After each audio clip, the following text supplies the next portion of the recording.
Envelhecer todos nós iremos, mas, e eu já vou começar com uma frase da professora Jéssica, que nesse aspecto ela é a minha auxiliar de pensamento e me fez realmente virar a caixinha em relação ao entendimento que eu já tinha pela medicina chinesa, mas daí ela comprovou a necessidade realmente de olharmos fora dos padrões convencionais. E a frase que ela usa é: envelhecer não é sinônimo de perdas de memória. Porque tem muita gente que acha, não, tá, o vovozinho está esquecido, é normal. Não é normal. Tá? É claro que não dá para esperar num corpo de 70 uma biologia de um tigre, né? Mas não é bem assim, tá? E a segunda frase que eu quero colocar assim como um spoiler é que quem esquece quer esquecer. Essa vai deixar como uma isca aí para o pessoal ir pensando o que significa essa frase. Rapaz, isso é perigoso Envelhecer não é nos dias de sinônimo. hoje, rapaz. Quer dizer, então, que você está culpando as pessoas que têm perda de memória e Alzheimer. Que absurdo, doutor Marcelo. Não, mas... Mas o Alzheimer, ele é, como você estava dizendo, uma doença aí neurovegetativa entre os diversos tipos de demência que tem, né? Tem a ligada vascular, corpo de Levy, tem a de Levy, melhor dizendo, tem as ligadas à parte das doenças gerais, né? Clássicas, inflamatórias, infecciosas, né? Mas aqui tem um aspecto que é importante, Guilherme. Como você bem disse, eu não quero repetir as coisas aí, tem que sair da casinha para pensar em relação ao Alzheimer. Sem querer me alongar muito, nós temos três grandes problemas bioquímicos que fazem com que o Alzheimer exista. Tá? Que é o resultado da fisiopatologia de um estilo de vida, de um monte de coisa que eu vou estar dando no comentário, que tem a ver com duas proteínas, a beta-amiloide, tá? Que ela está fora do neurônio, ela está lá naquela meleca da glia lá, tá? É ali que ela inflama, etc, etc. E tem uma outra proteína chamada tau, que por oxidação fica maluquinha, mas ela está dentro do neurônio.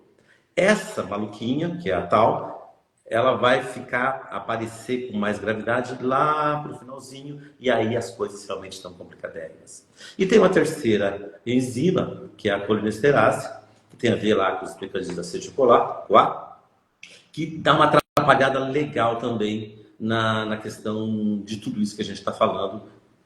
E por que eu estou citando essas três? Porque toda a pesquisa médica da chamada Big Pharma está indo em cima dessas coisas.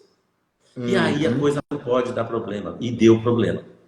Em plena pandemia, aí, 21, saindo da pandemia, foi aprovado um monoclonal para funcionar e não funcionou. 2024 estão tirando do mercado. Então, os resultados ainda são pífios, tem resultados bons aqui, bons ali, e daí fica nisso que você disse. Poxa, o que eu vou fazer? Não tem, além do preço dos monoclonais, que são carésimos, né? Muito caro mesmo, não é para qualquer um. Na verdade, é para poucos. Deixa eu aproveitar aqui e eu tô aqui, Marcelo, né? Sempre me colocando como talvez uma pessoa que esteja assistindo aqui essa live e com um pouquinho de entendimento técnico, e eu quero levantar a bola, eu quero ver se você concorda comigo. Em outras linhas, né? Eu acho que o que você está falando é o seguinte, veja se eu entendi correto, tá? Geralmente, a medicina ali mais tradicional, o pessoal que fala sobre o Alzheimer, e há muito tempo fala o seguinte, que o Alzheimer, né, é resultado do acúmulo de algumas proteínas, como você falou, né, amiloide fora dos neurônios em determinada região do cérebro e proteínas chamadas de tau fosforiladas, né, dentro dos neurônios também algumas regiões do cérebro, causando ali destruição de neurônios, assim, né? E também no meio dessa história, essa destruição dos neurônios destroem ali as comunicações dos neurônios que fazem um desbalanço de um neurotransmissor chamado acetilcolina. Me parece, porém, que o que você está falando e levantando a bola de forma brilhante é que isso não é causa de nada. Isso é consequência tardia da doença. E que Exatamente. apostar em qualquer tratamento, como se faz, né, que vai tentar consertar essa fase, vamos dizer assim, que é exatamente, né, o que você tem mais no mercado, não é uma estratégia das mais eficazes. É mais ou menos isso, né? É isso. É querer ganhar o jogo, deixar ficar fazendo corpo mole, queria ganhar o jogo na prorrogação. É mais ou menos isso. Tá? É claro que tem que ter pesquisa, é claro que tem que. Não existe essa história de jogar toalha. Tá? Tem que ir atrás, tem que encontrar maneiras de. Inclusive, tem certos nutracêuticos, certos fitoterápicos aqui antigos que têm ação nessas duas enzimas, nessas duas proteínas e nessa enzima. Então, existe muita coisa a ser feita. Tá? Que os remédios para Alzheimer hoje em dia, quando alguém vai lá e prescreve, por exemplo, uma medicação para Alzheimer, para memória, efetivamente está fazendo, assim, né? Eles conseguem ter algum tipo de controle na área cognitiva, tá? Mas nas áreas de mudança, principalmente, que seria o mais importante, que seria a redução da velocidade da progressão da doença, eles não conseguem resolver isso, tá? Que é a grande expectativa. Mas o que eu gostaria, Guilherme, eu acho que para o pessoal, para ficar assim, porque eu acho que é o que vale, tá? Prestar atenção que 20 anos, em torno de 20 a 30 anos, antes dos primeiros sintomas, né, até leves, do Alzheimer começar a se manifestar, que é aquelas perdas de memórias, assim, fortuitas, começa a ser muito repetitivo. Por quê? Tem que prestar atenção nessa hora. Isso, às vezes, acontece 20 anos antes que o Alzheimer realmente se manifestou. Tá? E existe, e esse foi em 2017, o Lancet fez um brilhante estudo, Lancet é uma revista médica, fez um brilhante estudo e ele elencou mais ou menos uns 12 fatores perfeitamente reversíveis e evitáveis. Isso significa, pessoal, 40% dos casos. O que eu estou querendo dizer? Que é possível, com mudanças nesses pontos que eu vou citar agora, prestando atenção agora, tá? Não só na questão da genética, que tem a sua importância, como em tudo, mas são os fatores que, vamos lá, chamados epigenéticos, que são os que valem, que nós temos que estar atentos. E não querendo falar mais do mesmo, mas tem que ser, como é que fala? Responsável em falar do mesmo. Por exemplo, baixa escolaridade. Sabia que a baixa escolaridade é um dos grandes fatores para o desenvolvimento do Alzheimer? Segundo, as doenças metabólicas, as conhecidíssimas, obesidade, hipertensão, diabetes. Os vícios, cigarro e álcool. Esse todo mundo sabe, todo mundo sabe o que é isso. O outro que todo mundo sabe também, sedentarismo, também é um fator.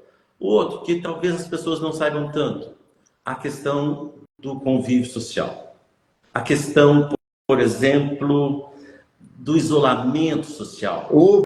Quantas pessoas, e eu conheço uma particularmente, que afundou, no termo médico aqui, né? Ficou ruim, acabou morrendo há pouco tempo. Por quê? Com essa bendita pandemia, maldita pandemia, com lockdown, as pessoas se isolaram. Explodiu os casos de agravamento de Alzheimer. E, e não só na pandemia, Marcelo, assim, né? Eu tenho certeza, e quem está assistindo aqui pode comentar, porque essa situação é uma situação que é bastante comum, e eu tenho certeza que você que está assistindo aqui já ouviu alguma coisa parecida ou já viu. Aquela, aquele senhor e aquela senhora que convivem há 60, 70 anos juntos, casados, e de repente um fica doente, infelizmente falece, o outro que estava ótimo, em poucos tempos, meses, anos, adoece muitas vezes, começa a abrir um quadro de esquecimento e aí, né, fica mais acamado, tem pneumonia e vai embora também, né? E aí o pessoal fala assim, que a paixão, aquele amor ali de muito tempo, né, faz com que aquela pessoa se mantesse viva e meio que ela desiste da vida. E tem um quê, assim, de verdade, porque isso é estatístico mesmo, né? Existem estudos observacionais mostrando que a perda do convívio, assim, com um cônjuge ou com alguém que se vive durante muito tempo ou que se ama, né, incondicionalmente, acelera de forma muito intensa doenças crônicas, neurodegenerativas, como Alzheimer, né? Procede? Você está respondendo que quem esquece quer esquecer. É exatamente aí o ponto. Tá? Por quê? Existem gatilhos que hoje são muito conhecidos, e o Lancet foi brilhante quando fez essa pesquisa e elencou esses 12 grandes fatores que são absolutamente evitáveis. E eu pediria para vocês prestarem muito atenção neles e seguirem. Isso não é brincadeira. Porque depois que a viola quebrou, fica difícil de recuperar, como a gente sabe. Não tem remédio para isso hoje. Ainda não tem. E o que tem, não funciona. Tá? Então, nessa linha de pensamento que você falou, é muito comum que esses fatores externos, por exemplo, citando um caso semelhante ao teu, a pessoa, ou viúva, normalmente viúva, a família resolve, não, mãe, agora você vai morar na nossa casa, vai ficar uma temporada com fulano, com ciclano, e tira a velhinha da casa. Tira ela daqueles costumes dela, tira a senhorinha do seu habitat. Pô, ela já teve uma perda, e daí ela perde o resto. É uma questão de tempo para desenvolver Alzheimer. É uma questão de tempo.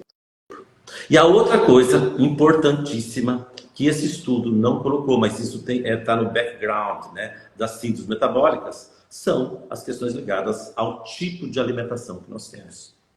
O Alzheimer é como resultado de uma doença inflamatória, como quase tudo.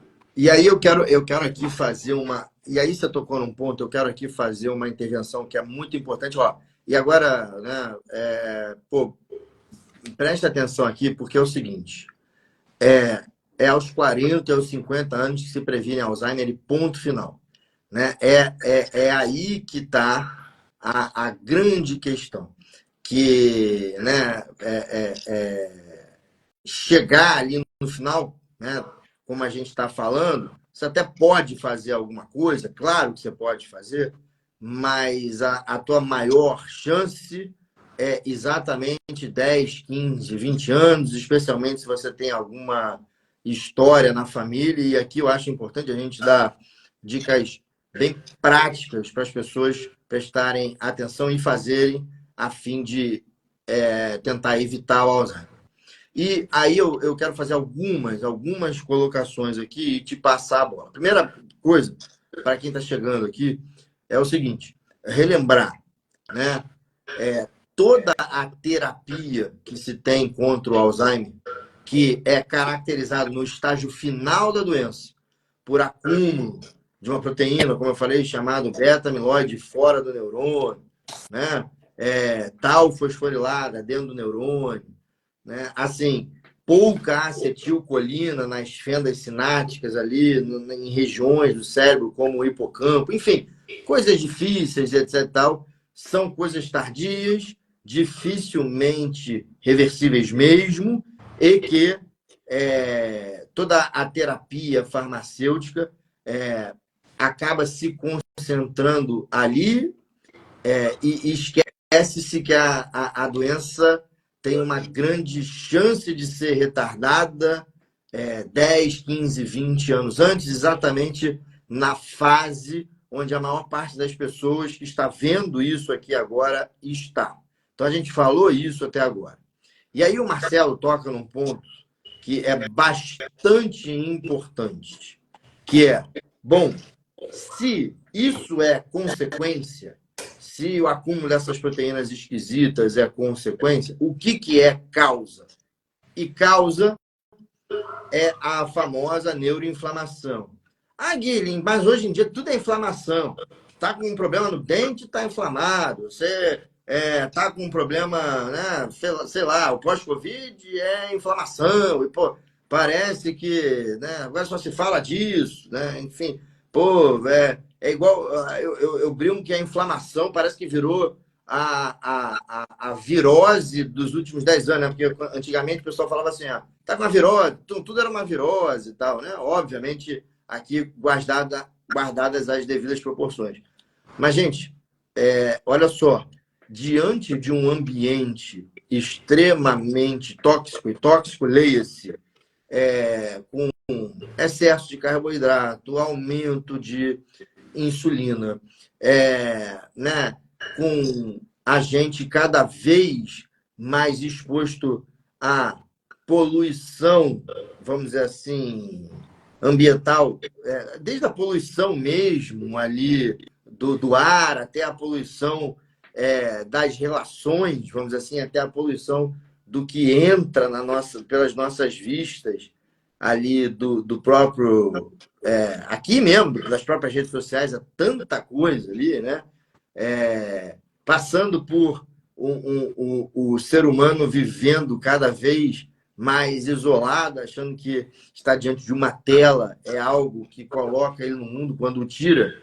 Isso causa efetivamente uma reação de aumento da resposta imune que, né, de alguma forma, faz com que ali substâncias como interleucinas, como enfim, substâncias inflamatórias sejam liberadas, né, dentro do sistema nervoso central. Não é à toa que quando você pega um paciente que tem esse diagnóstico de Alzheimer e tal, você punciona lá o líquido, né, o líquido que, vamos dizer assim, que está dentro do nosso sistema nervoso central, você acha ali um monte de célula imune ativa e etc, etc e tal. Então, é uma consequência inflamatória mesmo, né? Então, não tem muito jeito. E aí é que está a grande diferença de abordagem. Por quê? Porque é preciso que se entenda que essa é uma verdade e que agora, aqui, é a chance de se prevenir. E mais ainda, provavelmente você vai mandar essa live, talvez para o seu médico ou para alguém que assista isso, e o cara vai falar assim, isso aí não é comprovado coisa nenhuma, tudo agora para esses caras aí do Instagram é inflamação e tal. Mas pensa bem, é muito difícil, pelos critérios da medicina contemporânea, ou seja, você pegar dois grupos de pessoas, acompanhá-las ali durante algum tempo, né? Pessoas que têm as mesmas características, assim como o grupo, então o mesmo número de hipertensos, os mesmos números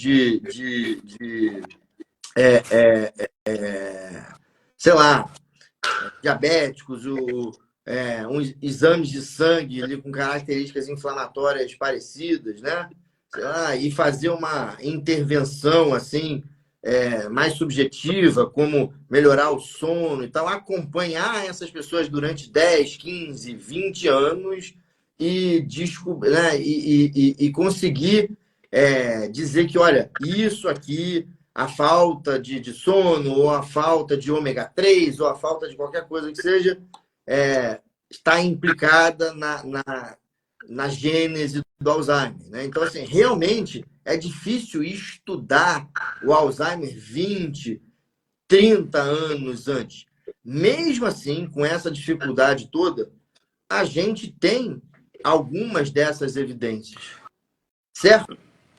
Na verdade, Guilherme, existe muita coisa, tá? Até porque hoje está mudando, né? Esse jogo está mudando em relação a meta-análises, a ensaios clínicos, inclusive em animais, cada vez mais existindo para reter a reprodução clínica. O que eu gostaria que as pessoas entendessem são, assim, que eu acho que é o grande recado da minha conversa com você aqui. Primeiro, não se conforme com o diagnóstico. Segundo, preste atenção. Pra você ter uma ideia, até o pessoal da IA está desenvolvendo Alexias para verificar o idoso sozinho se ele não anda repetindo demais as ordens, para ver que nível que nós estamos chegando. Por quê? A questão é a precocidade do pegar a coisa.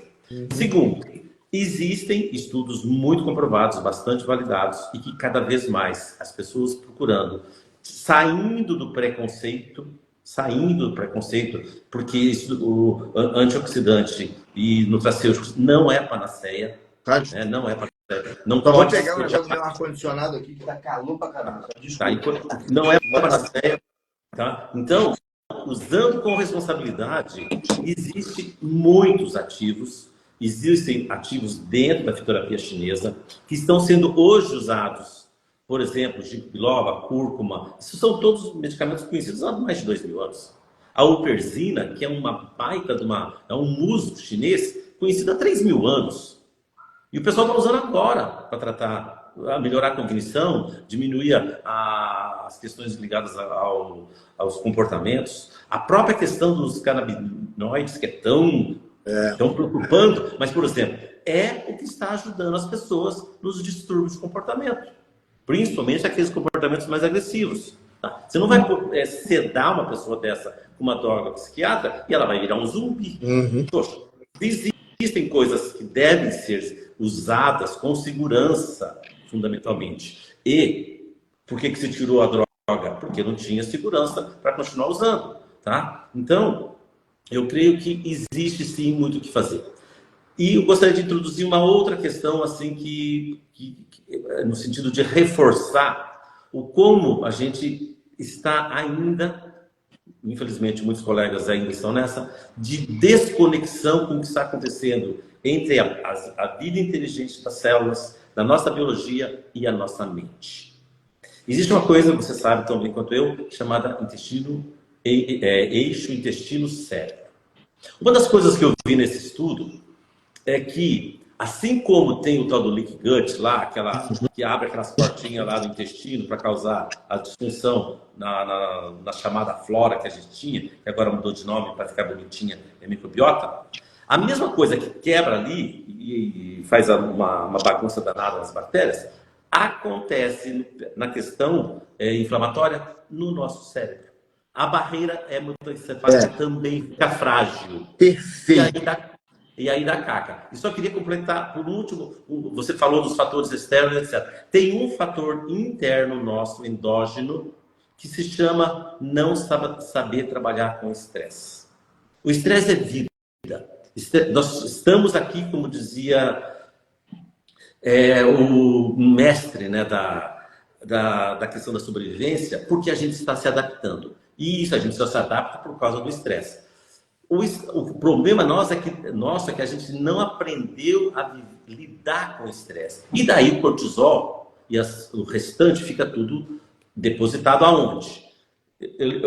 Eu vi uma frase esse dia, foi assim: antigamente lá nas cavernas o cara ia sair de casa, ficava estressado, ou matava ou fugia e descarregava as catecolaminas, o cortisol, etc. O homem de hoje não, cara. O cara tá o dia inteiro num elevador e está super estressado. Só que ele não descarrega aquilo. O que é isso? Gera inflamação.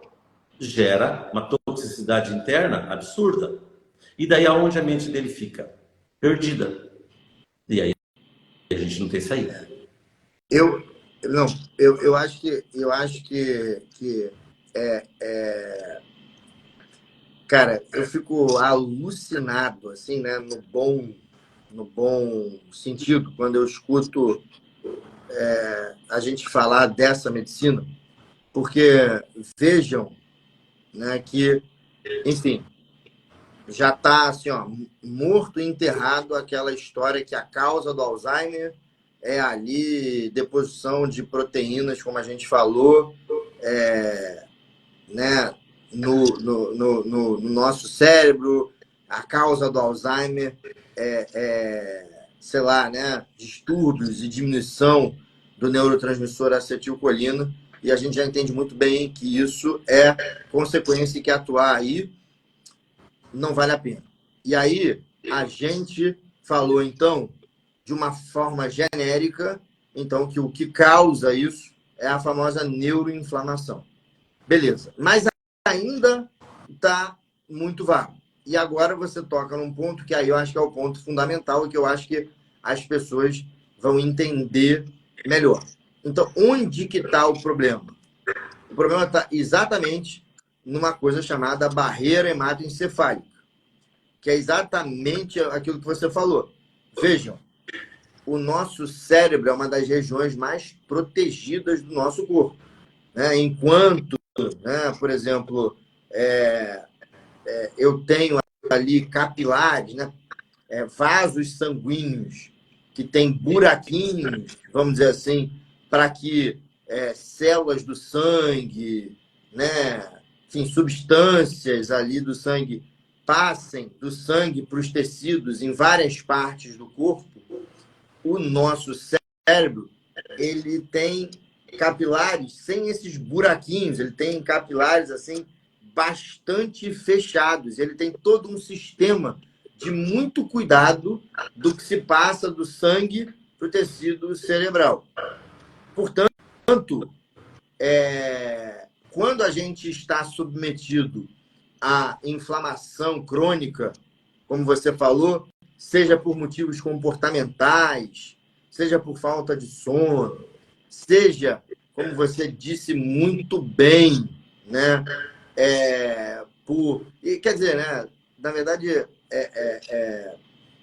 eu estou colocando até mais uma coisa aí, porque você comparou, na verdade, a barreira hematoencefálica à barreira intestinal, mas eu posso dizer assim claramente que a própria barreira intestinal, quando ela está, vamos dizer assim, mais permeável, ela deixa mais elementos inflamatórios passarem, né, para a corrente sanguínea, que por sua vez podem inflamar ainda mais o cérebro. Então, seja por o motivo, né, que for, o que acaba acontecendo é uma inflamação e uma destruição aos poucos dessa barreira hematoencefálica. Ou seja, começam a passar elementos que não deveriam passar do sangue para o cérebro.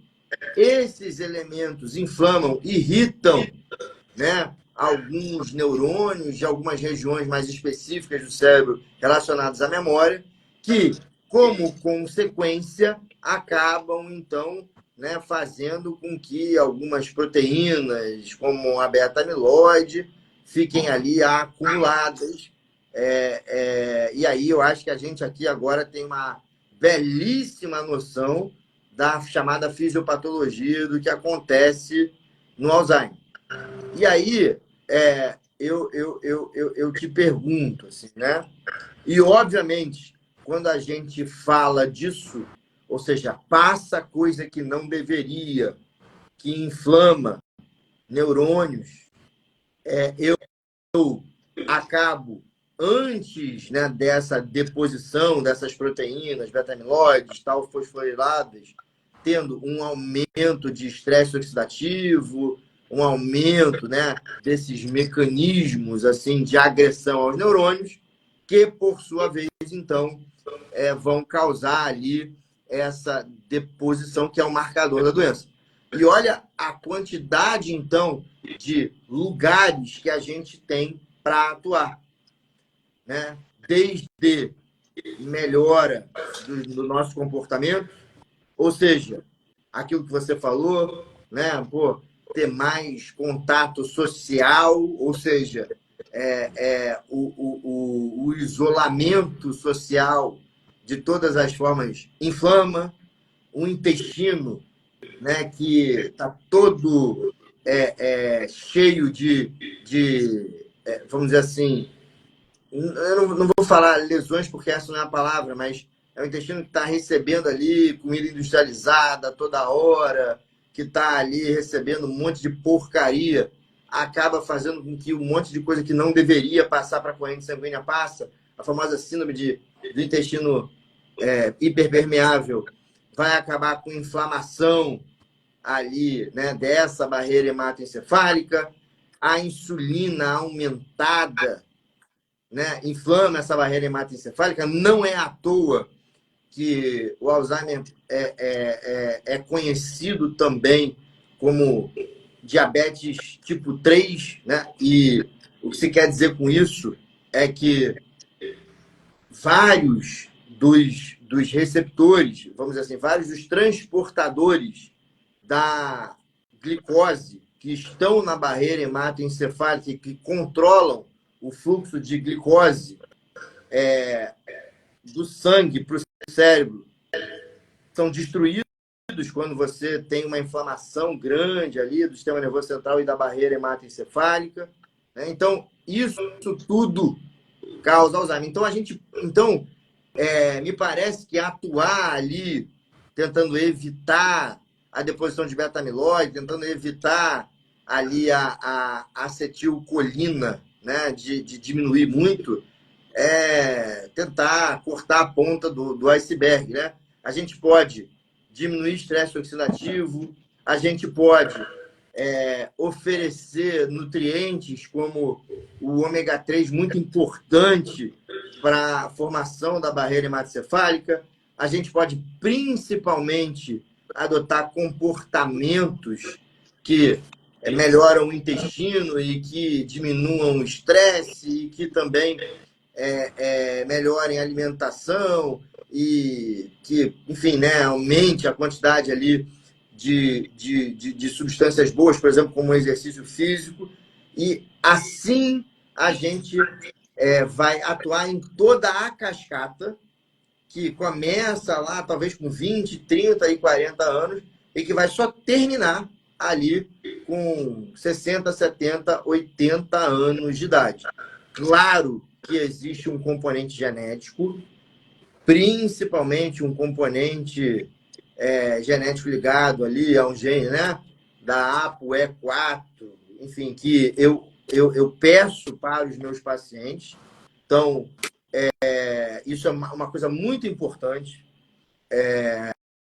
Guilherme, mas você está falando, né, que isso é uma doença que tem um componente ambiental, mas tem um componente genético também importante. E é importante a gente saber disso, porque apesar da gente não poder fazer muita coisa em relação ao componente genético, a gente tem que redobrar a atenção em relação ao componente ambiental. E assim você consegue efetivamente, e isso é provado, diminuir a chance de alguém ali ter essa doença horrorosa. E é uma doença horrorosa que, se você, meu amigo, não se cuida por você, se cuide pelo menos pela sua família. Porque a família sofre demais, mas demais, por conta dessa doença. Talvez porque o que acontece isso aí, e é uma das coisas que mais me dói. Você tem um pai, uma mãe, um avô que sempre foram ali muito ativos, cuidaram de você, foram aquele exemplo de pessoas, e de repente elas começam a se desconectar da realidade, e quando você vê, você está tendo que limpar a baba deles, você está tendo que limpar a bunda, desculpa a palavra deles, né? e isso dói em todo mundo, e muitas vezes você fica cansado de fazer isso e se sente super culpado, né? Porque aquela pessoa cuidou de você e você não deveria estar sentindo aquela sensação de que, pô, caramba, cara, pô, eu tô de saco cheio e tal, e muitas pessoas se culpam e é um sentimento que se entende. Então, pô, se cuide. Se não for por você, né, por quem você ama, porque essa pessoa vai sofrer demais também com essa doença, né? Marcelo, eu tentei destrinchar aqui, e a gente aqui não tem, né, limite de tempo, nada disso. Eu tentei destrinchar aqui coisas que eu acho super importantes sobre o porquê o Alzheimer acontece. Tem Aí mais uma coisa. eu queria saber duas coisas de você. A primeira é se você concorda comigo e se você tem alguma coisa a mais para acrescentar sobre isso, sobre o porquê o Alzheimer acontece. Sim. E a segunda é, cara, que dicas práticas a gente tem para descobrir precocemente se a gente está sujeito a um risco maior de ter Alzheimer. E aí, depois que a gente conversar um pouquinho sobre isso, a gente vai para a parte que todo mundo quer saber, que é o que a gente pode efetivamente fazer a partir de hoje, seja com mudança comportamental, aquelas que mais ajudam, seja com suplementos, sejam com medicações, que efetivamente vão ajudar lá na frente. Mas vamos para essa segunda pergunta e segunda parte, em que eu te passo a bola e falo assim, meu amigo, você concorda comigo? Quer acrescentar alguma coisa? E tem ali algumas coisas que são sinais bastante precoces do Alzheimer? Sim, esse estudo do Lancet, ele monta uma matriz, tá, das causas, dos fatores facilitadores, vamos colocar assim. Quem fica isolado, quem tem perdas, quem tem síndrome metabólica, etc, etc, etc, estarão muito mais vulneráveis com o envelhecimento, porque o envelhecimento pela senescência, ele vai fazendo perdas, nós vamos ficando cada vez mais enferrujados, cada vez mais oxidados, vamos perdendo capacidade de se regenerar. Então, o envelhecimento natural, a gente a força da gravidade vai atuando e a força interna também. Se você tem esses fatores exacerbados, aí que dá ruim, que é o que está acontecendo. Que elemento que eu gostaria de acrescentar que é fundamental, que não poderia deixá-la de fazer? A pessoa, talvez a coisa mais importante que eu posso dizer aqui nessa nossa conversa, nós temos que ter o quanto antes um propósito de vida. Nós temos que saber onde a gente quer chegar. Ao invés até de não vou me preocupar com o que vão fazer comigo lá na frente, isso não importa, o futuro não existe. O único momento que nós temos é hoje, dia 26 de julho, 19 e 25, numa sexta-feira. O resto já foi e o outro ainda não chegou. Atenção plena. E, de novo, o que eu faço então, reconhecendo essas potencialidades aí que os estudos mostram, reconhecendo que o futuro é negro, se eu entrar nessa rota de colisão, eu tenho que mudar algumas coisas. E a primeira coisa que eu sugeriria, escolha a melhor montanha para subir. Saiba o que você quer fazer da sua vida. Para ser o quê? Para ter satisfação. Quando eu falei aquela história que não esquece, ele não quer. É porque a pessoa perde o ânimo, perde a alegria da vida. Daí para ela pouco importa. E por que ela vai ficar querendo escutar o que mais? Essa é a questão. E aí que entra todas as medidas, que parece que daí é mais do mesmo, que vai desde as atividades físicas, por exemplo, com o peso, com algum tipo de peso, a partir dos seus 60 e poucos anos, cada vez mais, para diminuir a sarcopenia ou para evitar a sarcopenia, que também é um outro fator que pode influenciar nesse processo todo. A pessoa tem que aprender que ela tem, e a família tem que entender, e aí, respondendo uma parte da pergunta, de ter mais contatos, né, com as famílias, o mundo está virado do avesso, mas que seja. Por exemplo, se você conversa de vez em quando com alguém, vai ficar mais óbvio você perceber mudanças. Mas se você vai todo dia na casa do teu pai, assim, talvez você, pela proximidade, você não perceba. Então você tem que estar atento às rotinas, ao que a pessoa costuma fazer e se ela começou a fazer diferente do que sempre fez. Duas coisas são fundamentais, né? Esquecimentos, e aí o brain fog está aí para o pós-Covid para nos atrapalhar a vida, né? Mas o cara esquece a palavra, não é que, mas é diferente o esquecimento do Alzheimer para isso, tá? Muito diferente. É diferente, né? Não é Porque, lapso de memória. Não é pois lapso é, de. é diferente exatamente porque você tem exatamente, em vez de ter uma coisa progressiva, uma memória que vai piorando, você tem meio que um liga e desliga, né? Às vezes você está bem, às vezes você tá... Agora, eu vou te falar uma coisa, Marcelo. Saiu alguns estudos bem recentes mostrando que na síndrome do long COVID, do pós-Covid, etc e tal, você tem um aceleramento, né? Acelera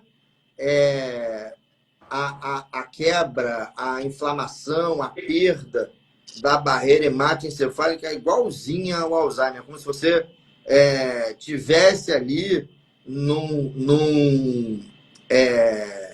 numa fase precoce do Alzheimer, o que me leva a crer que pessoas com brain fog, né, com ali, sei lá, com essa questão ali de ter períodos de esquecimento ao longo do dia, apagões e tal, me podem, né, ser ali não só manifestação, né, do pós-Covid, mas podem efetivamente estar num risco maior de ter doença de Alzheimer no futuro e, portanto, urge ainda mais, na minha opinião, apesar disso não ser algo comprovado, mas as características bioquímicas da barreira hematocefálica são características muito semelhantes a pessoas que ficam incapacitadas pelo Alzheimer 20, 30 anos antes, né? Urge, na minha opinião, a necessidade de se tratar e de se investigar ainda mais essa síndrome, né? Eu acho isso algo importantíssimo que você falou, e eu não tenho dúvida nenhuma que a gente vai viver uma epidemia daqui a 20, 30 anos de doença de Alzheimer pelo contato, né, do ser humano com a proteína spike. E, infelizmente, daqui a 20, 30 anos, eu acho muito difícil que alguém consiga fazer esse paralelo, né? E aí a gente vai acabar caindo no esquecimento, mas, enfim, pelo menos, se algum dia, se conseguir provar isso daqui a 30 anos, eu vou ter falado isso aqui agora, e essa live vai estar na internet para quem quiser ver. Então, eu digo isso. Agora, isso, uma das coisas que você falou aqui é uma coisa fundamental, assim, né?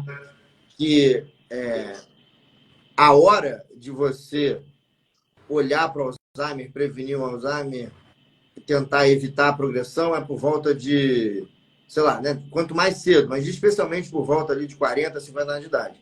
Agora, só uma observação.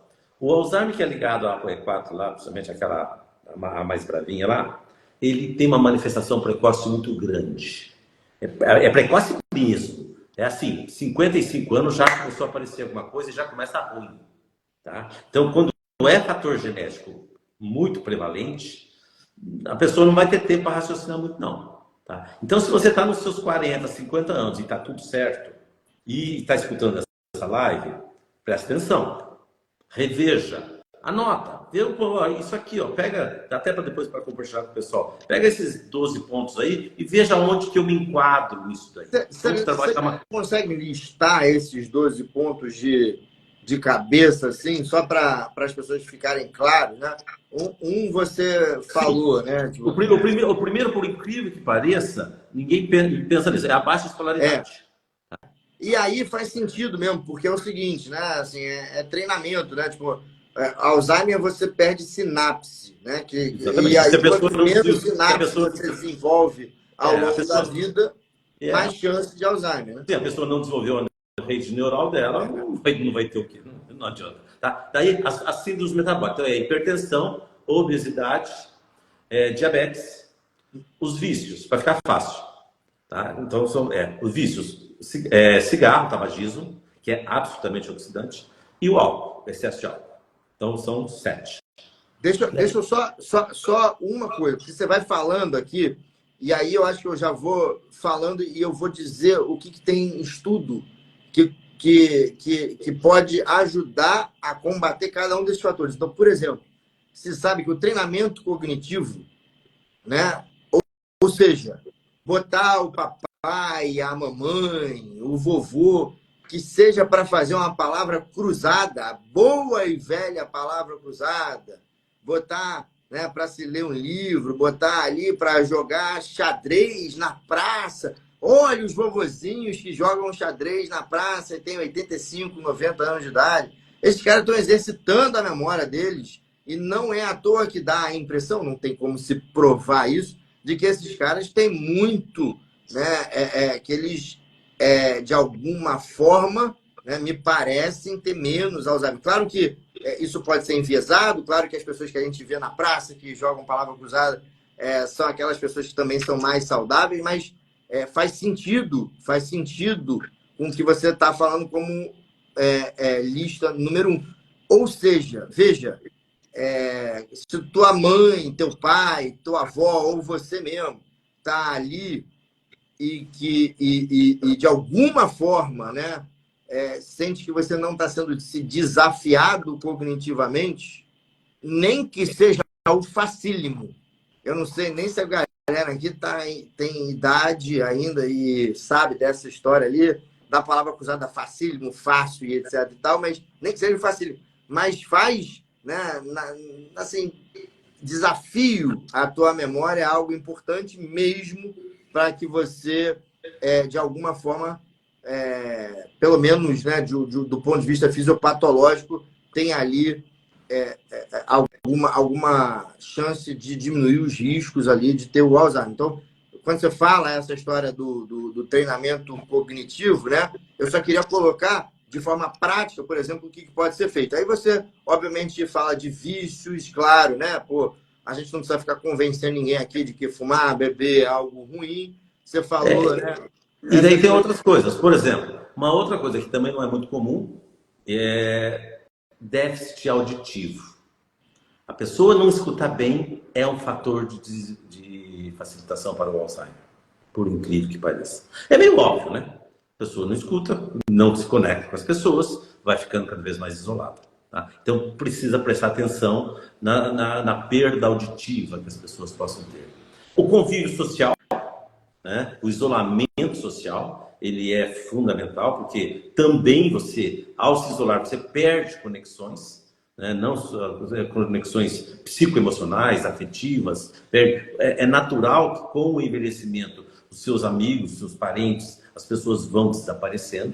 Isso é normal. Outra coisa que é muito fundamental, que você citou ali como um cofator lá, que é a questão, para quem mora nesses ambientes, a poluição como um todo, lá tem, e os chamados traumatismos cranianos de alguma forma. Pessoas, principalmente o jogador de futebol americano, as pessoas que levam pancada, sabe, todo o tempo, são concussões recorrentes, né? Tem até aquele filme famoso que vale a pena ver, né, que deu ruim para os atletas aí lá nos Estados Unidos, de tanta pancada na cabeça que levou. Eu filme muito interessante sobre isso. Galera, eu tô olhando todos os comentários aqui e fiquem aí porque tem coisas muito interessantes e eu vou comentar aqui, mas o que a gente está partindo primeiro do aspecto comportamental. Muita gente está falando da vitamina B12, da homocisteína, etc. A gente vai comentar um pouquinho de suplementação e tal, mas assim, o que efetivamente, né, o primeiro passo é aspectos comportamentais, e a gente ouve muito falar, claro, né, em melhorar a alimentação, em beber mais água, em fazer atividade física, e sem dúvida nenhuma isso ajuda, a manter ali a estrutura da barreira hematocefálica e, portanto, né, tem grandes chances de ser ali um aliado no combate, na prevenção ao Alzheimer. Mas, Marcelo, aqui, a gente levanta questões que são pouco levantadas. Cara, faz um exame auditivo no teu pai, na tua mãe, em você mesmo, porque isso pode, né, ser corrigido muitas vezes, e isso está relacionado ali a Alzheimer no futuro. Pô, cara, diz eu te amo para o seu pai, para a sua mãe, mostra ali um pouquinho, né, de carinho, por mais que você sinta, mostre mais, porque essa conexão, ela faz diferença nisso, são coisas simples. Dá um jogo da velha ou né? Óbvio que eu estou usando aqui exemplos assim, né? Simplesmente assim, as primeiras coisas que vêm à minha cabeça, mas eu acho que representam ali um conjunto de coisas que podem ser feitas, mas, cara, uma palavra usada, um jogo da velha, um livro, um desafio cognitivo, para que isso possa, de alguma forma, também ser benéfico. Olha para o cocô, né? Porque ele exatamente diz como é que está a nossa função intestinal e corrigir ali, né? Também desinflamar e, a partir desse momento, ajudar a diminuir, como eu falei, a lesão à barreira hematocefálica. Então, esse aqui é a primeira coisa que a gente tem que fazer, que é trabalhar nessa lista de 12 comportamentos ou 12 coisas que, de alguma forma, né, estão implicadas no aumento da incidência do Alzheimer. Essa é a primeira coisa. E aí, passo, então, para a parte ali, vamos dizer assim, mais de suplementação ou de algumas coisas que a gente pode fazer para ajudar, de alguma forma, a não ter essa lesão ou diminuir essa lesão. Uma delas, como a gente já viu aqui, aumento da ingestão hídrica. E aí, Marcelo, eu vou falar uma coisa aqui muito importante. Olha só que legal isso, tá? Muito, muito, muito, muito legal mesmo, tá? O sono também, a gente não pode... Aliás, o sono talvez seja aquilo que tem mais comprovação em relação a você ter consequências da destruição da barreira hematocefálica. Por quê? Porque durante o sono profundo, durante o sono que a gente chama fase 3, o nosso cérebro começa a fazer ondas mais profundas, e essas ondas literalmente empurram, ajudam, né, o líquido céfalo-arquidiano a dar uma... É como se a gente estivesse passando um rodo mesmo ali no cérebro. Isso está provado, eu não estou falando de aqui da minha cabeça, não. O sono profundo, o sono fase 3, ele, pela própria arquitetura dele, ele ajuda no movimento do líquor ali da parte, né, arterial para a parte venosa, que não é chamada venosa do cérebro, limpando mesmo o resto de beta-amiloides, o resto de impurezas que tem. Então, por exemplo, benzodiazepínicos, né, medicações tarja preta, que diminuem o sono fase 3, por isso que se fala que aquilo ali dá falta de memória, principalmente por diminuição da arquitetura dessa fase do sono, né? O sono REM, que é aquele sono que você sonha, é ali onde você constrói grande parte das suas sinapses. Então, que sinapse significa memória. Então, assim, pô, o sono, ele é fundamental mesmo. E aí existem algumas coisas que, né, pô, quando a gente fala de higiene do sono, quando eu falo muito, né, eu falo que não é só a higiene do sono, mas sim é você dormir numa temperatura certa, por volta de 18, 19 graus, isso aumenta a fase 3. passar não só por um período de resfriamento, de escurecimento no final do dia, né? Mas também de resfriamento, né? É importante, porque isso tudo aumenta o sono fase 3. E não adianta ter sono fase 3 se não tem líquido, porque efetivamente o fluxo de líquido que limpa ali durante a noite, vamos dizer assim, os neurônios, ele é água, né? Então eu preciso aumentar a ingesta de água, a ingestão de água. Por isso que, assim, é fundamental. A pessoa que toma PATS, toma Zolpidem, toma Rivotril, essa pessoa está ferrada, mas ferrada, muito ferrada, mas não é pouco a longo prazo, é muito. E aqui é para assustar mesmo, é para assustar mesmo, porque se tem algo que é veneno a longo prazo, é isso.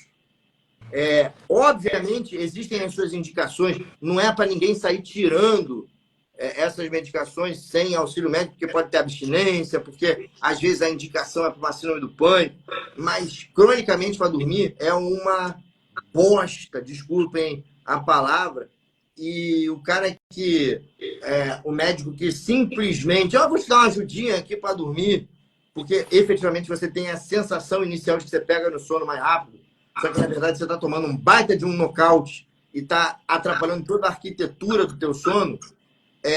Isso dificulta muito essa limpeza inflamatória que acontece durante o sono profundo. Agora, tirando esses aspectos comportamentais, algumas coisas foram faladas aqui, né, muito, muito, muito, muito importantes.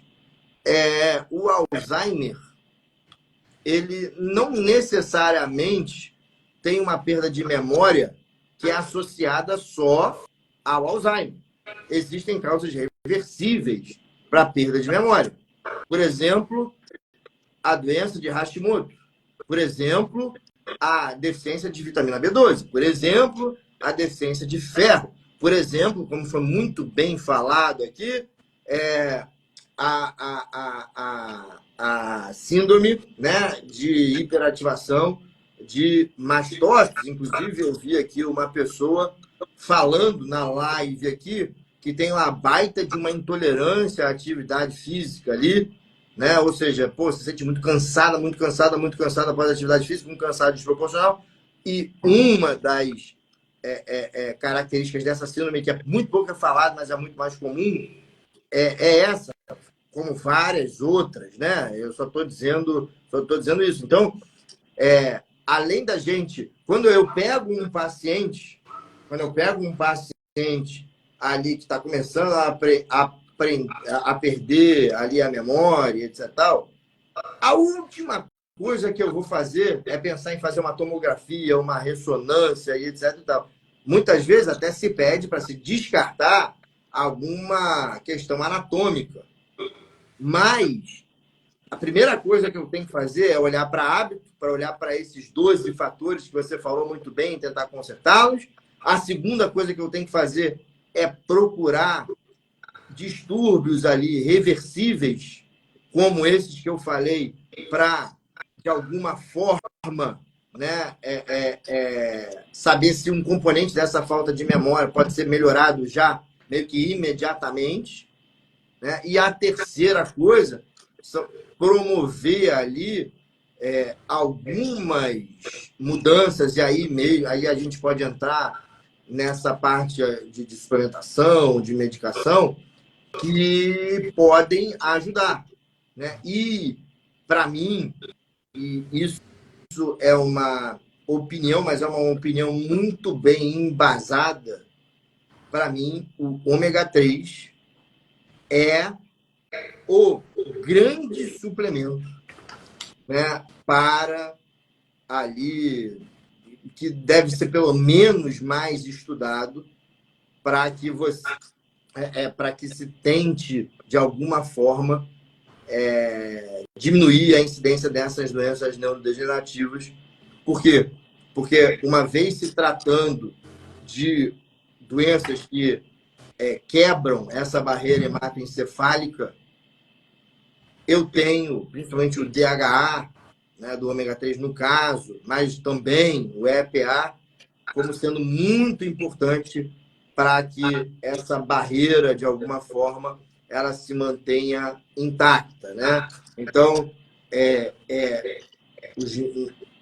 na ausência de contraindicações, que são muito poucas, essa pessoa precisa ter uma belíssima reposição ou consumo de ômega 3 e hoje em dia a gente inclusive tem estudos de associação com algo que eu sempre falo, né, que é o ômega 3 Index, que mede mesmo a quantidade de ômega 3 nas suas imagens, no seu corpo, e a incidência de Alzheimer no futuro, uma relação inversamente proporcional. Então, para mim, é fundamental como algo ali, vamos dizer assim, até preventivo.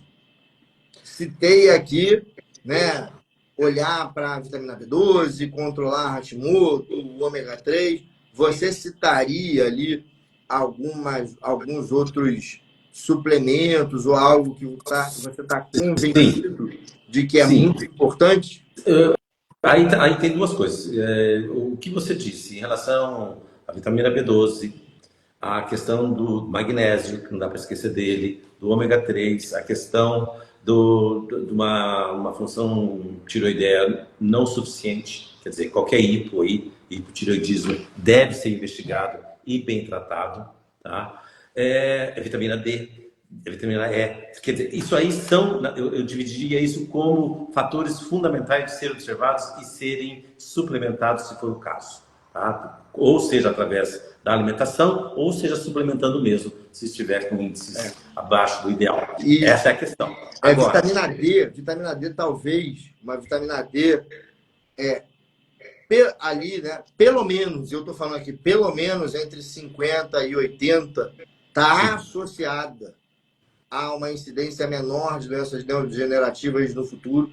Eu estou falando aqui pelo menos, exatamente, porque tem lá os defensores de níveis mais altos, eu não quero entrar nessa discussão, mas, assim, é fundamental mesmo, né, para saúde mental em termos de depressão e também para questões ali de saúde das nossas sinapses, que, no final das contas, quer dizer memória, né? Então é algo importante. Então, assim, é fundamental. E eu colocaria aí, eu quero depois falar, o que para mim é a grande revolução que a gente já tem no mercado e que eu aposto muito nessa molécula, mas eu quero ouvir você falar um pouquinho mais sobre isso, sobre a suplementação que pode ajudar, assim, né? Porque tem uma molécula que eu não deixo de fazer de forma nenhuma. bem, então, entrando especificamente, as que eu vou falar agora são as que, junto ali no curso com a Jéssica, eu estou aprendendo a usar, estudando as evidências. Começa pelo Bacopa, vai pela Uperzina, vai pelo Ginkgo biloba, vai pelo ginseng, passa pela Camellia sinensis, que é o famoso chá verde, tá? Usa muito a cúrcuma, a ashwagandha e a rhodiola rosa. Essas drogas, dá para chamar, entre aspas, né, drogas, devem ser utilizadas e pensadas porque os estudos já mostram que quando da presença de sintomas do Alzheimer elas começam a ter efeito. Então são dois momentos da vida aí. Vai usar todas aquelas que você falou, corrigi-las, que todos nós devemos fazer, mas eu não vou ficar saindo tomando rodiola aqui só porque eu vou me prevenir. Entendeu? Olha só, agora, quando a gente fala de suplementação, talvez a gente fale naquele 1%, 2%, sei lá, que pode ajudar, longe de ser ali uma salvação da lavoura, né? Salvação da lavoura mesmo é você corrigir o comportamento e pelo menos essas questões vitamínicas. E aí eu acho, né, que o ômega 3 está ali junto, mas eu concordo com você que existem esses suplementos que são muito bem-vindos, sim. Esses suplementos, devem ser utilizados com a função terapêutica. Né? Quando eu estive na China, a primeira coisa que você aprende lá na China é que chá não é para relaxar às 5 horas da tarde. Chá é remédio. Chá deve ser usado com função terapêutica, para corrigir uma disfunção. Assim é o chá verde. Chá verde não é para você ficar tomando de maneira recreativa a Camellia sinensis. É um excelente medicação, é um excelente fitoterápico e que tem estudos, os chineses têm gente pra caramba para fazer estudo, que estão demonstrando cada vez mais que você consegue, com esse arsenal terapêutico, principalmente com a huperzina, a diminuir o avanço da doença e ter excelentes resultados na recuperação da memória, na recuperação da coisa que é fundamental para a pessoa que já desenvolveu Alzheimer em algum nível, né? É recuperar a sua autonomia, as suas funções por conta própria. Tá? Tudo isso são as coisas que devem ser enfatizadas e, em termos de suplementação, é por aí. Agora, tão importante quanto isso, Guilherme, eu acho que não sei como é que está o nosso tempo, a questão é família, cuidador, tá? Tudo isso tem que estar muito alinhado. Como você disse lá no começo, é um diagnóstico que pode ser terrível, mas pode ser muito suavizado se a pessoa souber que tem o que fazer, que há esperança, que não é um passaporte para o asilo, para sei lá, das plantas, etc, etc. Agora, na minha experiência, seja a família, não seja você necessariamente o cuidador, se você tiver condições de não ser, porque é muito desgastante. Tá? E os cuidadores, eles devem ser educados.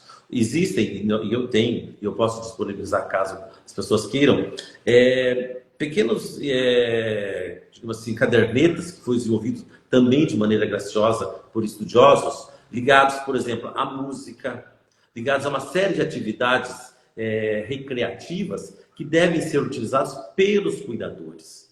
O cuidador não é uma dama de companhia, ele é alguém que, para estar ali, como lá na criança, estimulando a pessoa que está sob os cuidados dele. Tá? Senão, vai ficar um criado mudo ali. Né? Por exemplo, eu tenho um paciente que apareceu e eu falei assim, com a família, o que ela gosta? Eu lembrei de alguns memes que aparecem na internet. Ela tocava sanfona. Eu falei assim, por que vão trazer uma sanfona para tocar, para ela cantar. Hoje no YouTube tem tudo que é música antiga.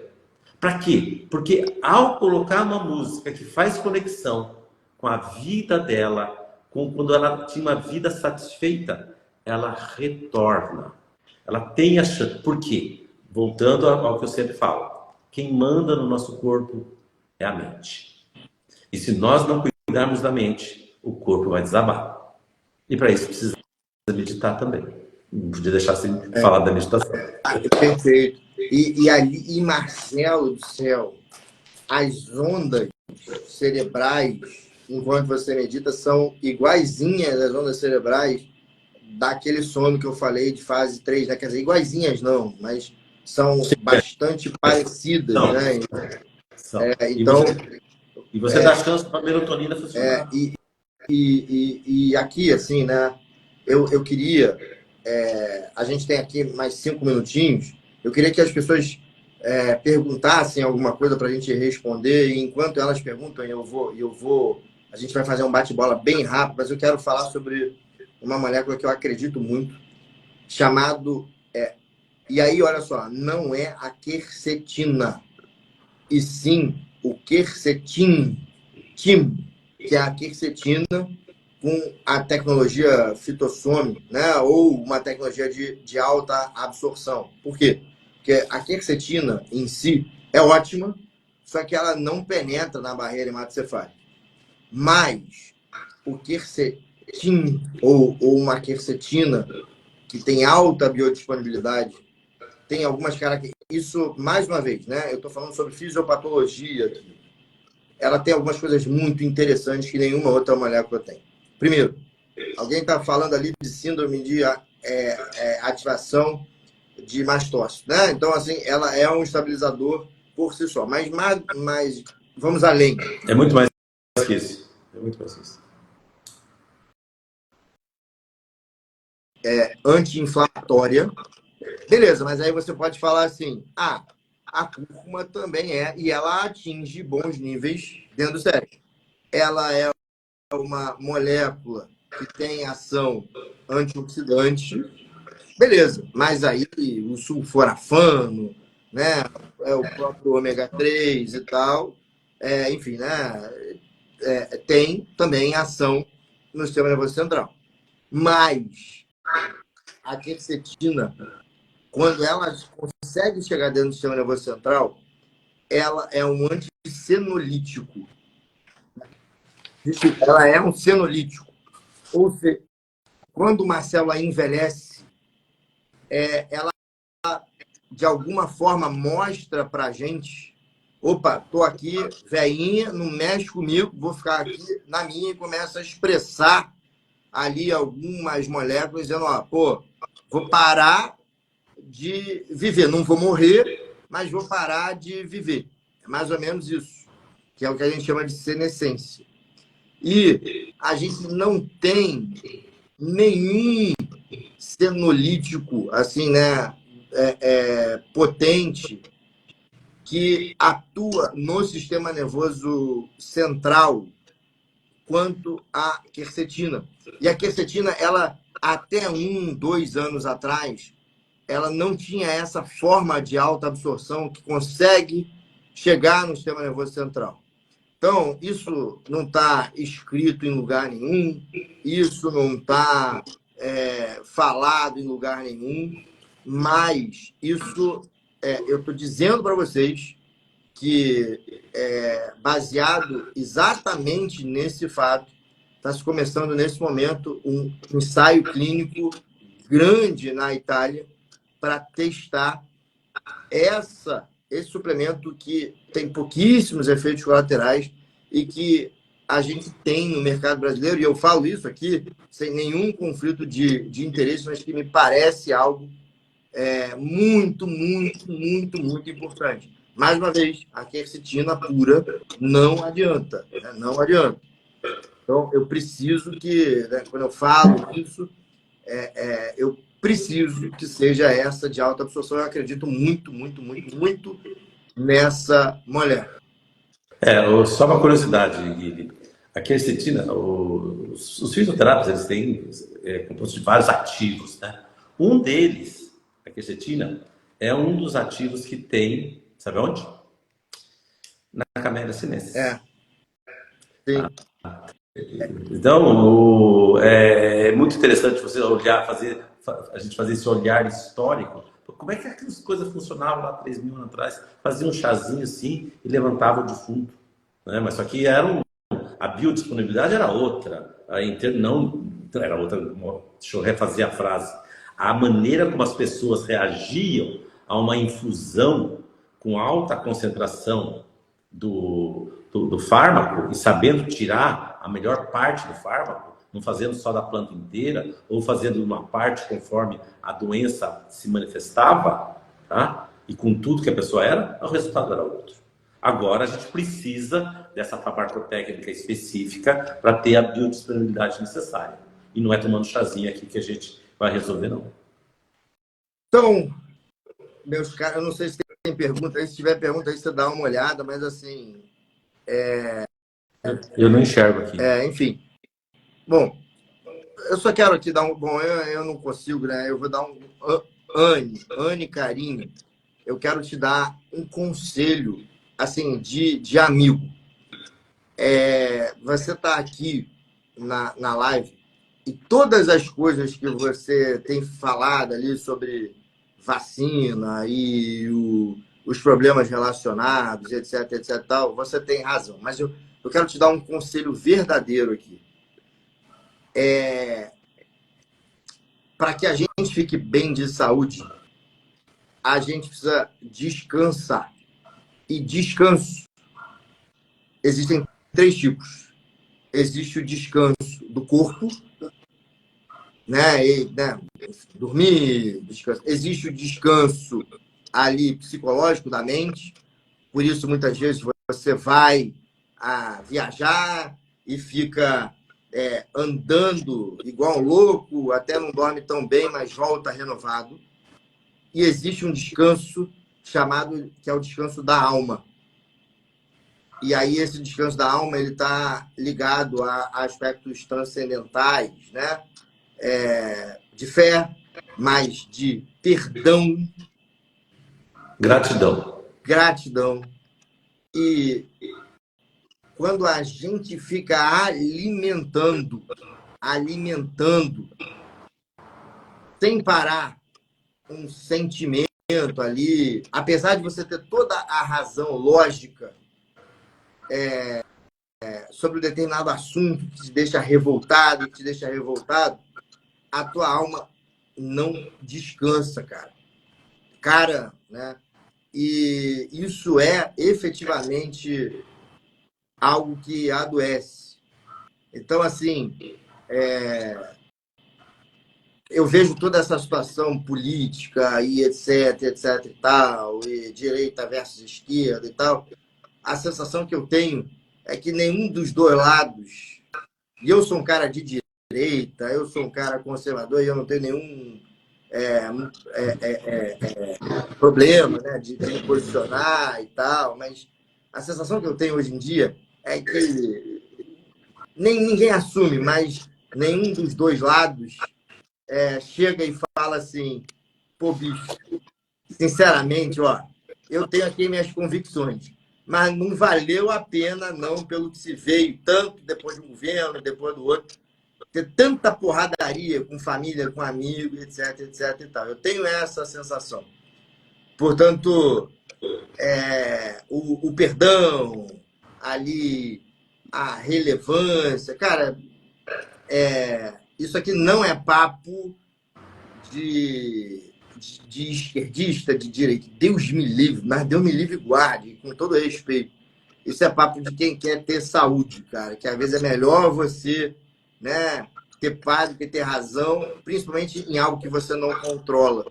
Então, toda vez que eu tenho uma live minha aí que eu vejo assim, as pessoas ainda insistindo muito nesse assunto, apesar de eu não poder tirar a razão, eu estou de alguma forma, querendo, sei lá, acalmar um pouco a alma, porque a gente não tem controle sobre isso, entendeu? Tipo assim, e é ilusão você achar também que você, através, né, das suas redes sociais, vai mudar alguma coisa, vai mudar porra nenhuma. O que você pode fazer, cara, é ter saúde, cuidar da tua família, cuidar do teu pai, ter valor, dar exemplo, porque aí você vai estar levando a ideologia que você quer à frente. É assim que se leva a ideologia que você acredita à frente, né?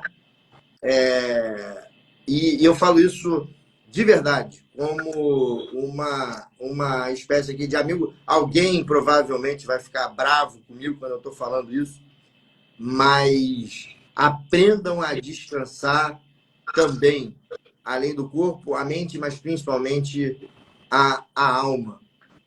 E sair, cara, insistindo num assunto que eu sei que mexe, eu também fico puto da vida desse negócio de obrigatoriedade de vacina até hoje, pô, nego tá querendo obrigar a criança a se vacinar contra a Covid. É óbvio que isso é absurdo, né? Mas, cara, assim, infelizmente, e olha que eu fui um dos caras que me posicionei e falei isso aqui todo dia durante 2 anos, não adiantou absolutamente nada. E eu descobri que com exemplo, que com postura, que com um dia a dia ali voltado para aspectos mais transcendentais, para valores, com mais amor, com mais perdão, pode parecer um papo meio assim. Eu dou muito mais exemplo, inclusive em relação a isso, do que qualquer outra coisa. Então, só pensem nisso, porque no final das contas vai acontecer aquilo que o Marcelo falou, que diminuir o nível de estresse, e nível de estresse está associado à doença. É melhor você ficar mais ativo no mundo, sem doença, com boa qualidade de vida e arrastar pelo exemplo, do que tentar fazer com que as pessoas que não querem ouvir e eu não estou falando da gente, não. Estou falando do mundo em geral. Tentar botar goela abaixo. As palavras, essa foi uma reflexão que eu fiz quando eu mudei minhas redes sociais, meu posicionamento, porque eu falava só disso, só disso, só disso, e quem acabou adoecendo fui eu. Né?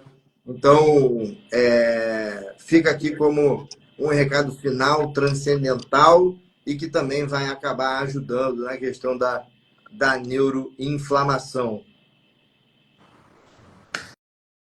É isso. Eu acho que recado dado, né?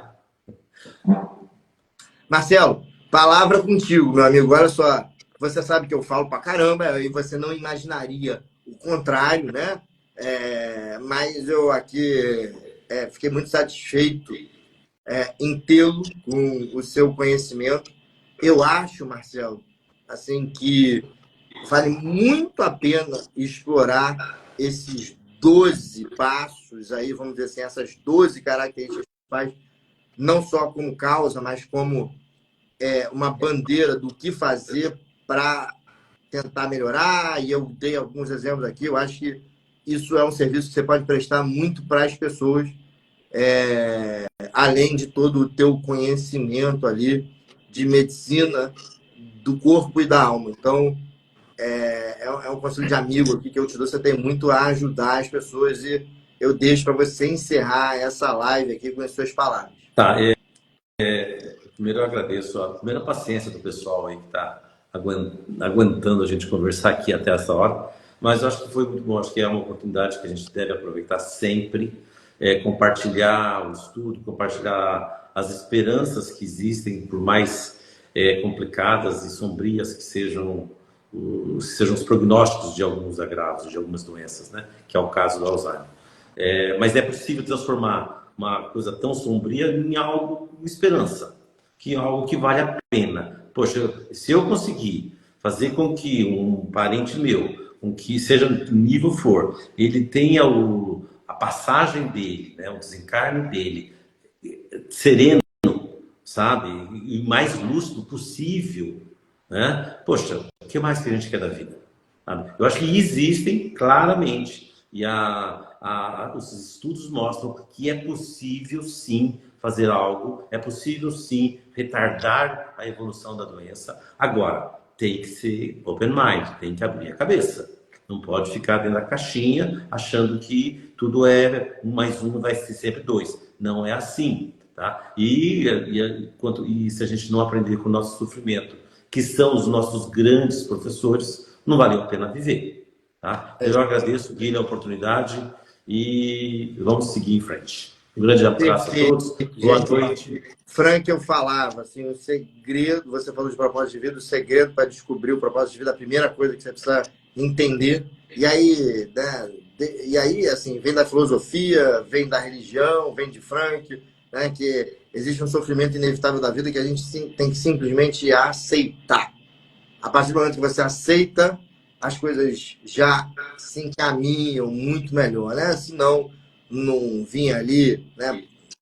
Independente de credo, de religião, sei lá, a maior parte do mundo acreditar, assim como eu acredito, que Deus, né, veio aqui e sofreu mais do que todo mundo.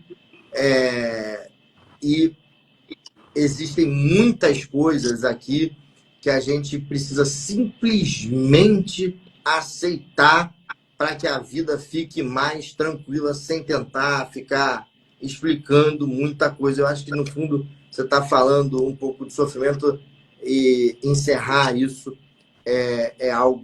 encerrar falando assim, é algo bonito e algo que eu acho que pode dar esperança para o final de semana de muita gente aí. Minha gente, muito obrigado. Sigam o doutor Marcelo, que está fazendo um trabalho muito bacana na internet, né?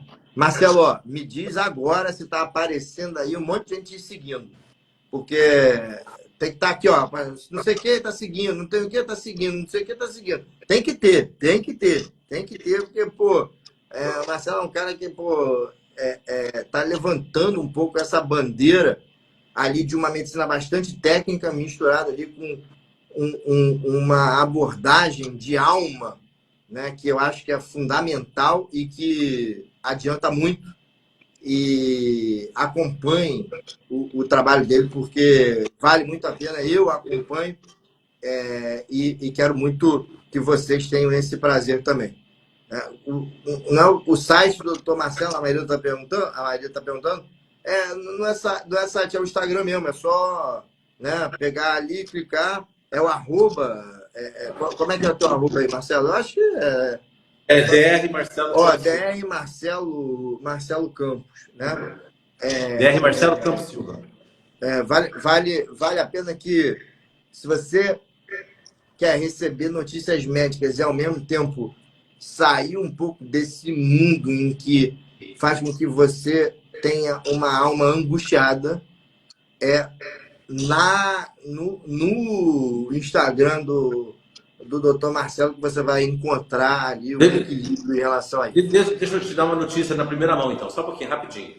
Eu coloquei lá hoje à tarde, você sabe que eu faço meditação, e todas as segundas-feiras eu tenho uma sala de meditação gratuita, das 6h30 às 7h30 da manhã. Eu coloquei lá no meu Linktree, tá? Lá tem na abinha, na minha bio, tem um WhatsApp. Você clica no WhatsApp, você entra nesse grupo, de graça, não vai pagar nada, e daí você vai receber o link para, na segunda-feira, estar meditando comigo das 6h30 às 7h30. E não estamos vendendo nada, isso aqui. Dessa vez não vai aparecer daqui a pouco uma propaganda, compre um curso de meditação, ou compre um curso de suplemento para Alzheimer. Não, isso aqui, numa sexta-feira à noite, é efetivamente um movimento, sei lá, né, intrínseco e puro, e eu espero que vocês tenham gostado. Beleza? Grande abraço para vocês.